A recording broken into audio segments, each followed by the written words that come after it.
श्रीमद् भगवद गीता अध्याय 7 श्लोक 27। इच्छा द्वेष समुत्थेन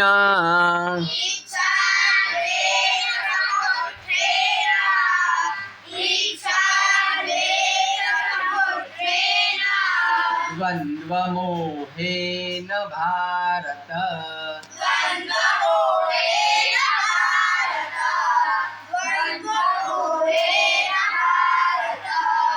सर्वभूतानि सम्मोहम्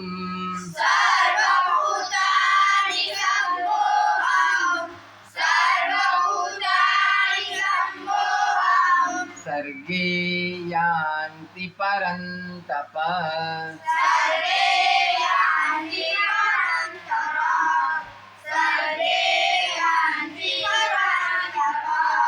इच्छा द्वेष समुत्थेन द्वन्द्वमोहेन भारत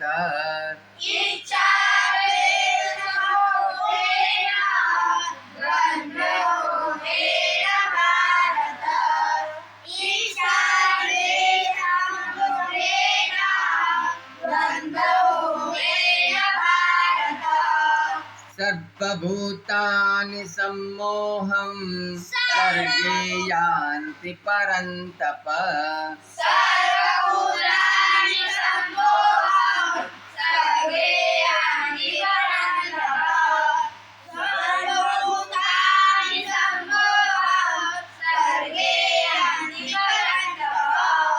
इच्छा द्वेष समुत्थेन द्वन्द्वमोहेन भारत सर्वभूतानि सम्मोहं सर्गे यान्ति परन्तप।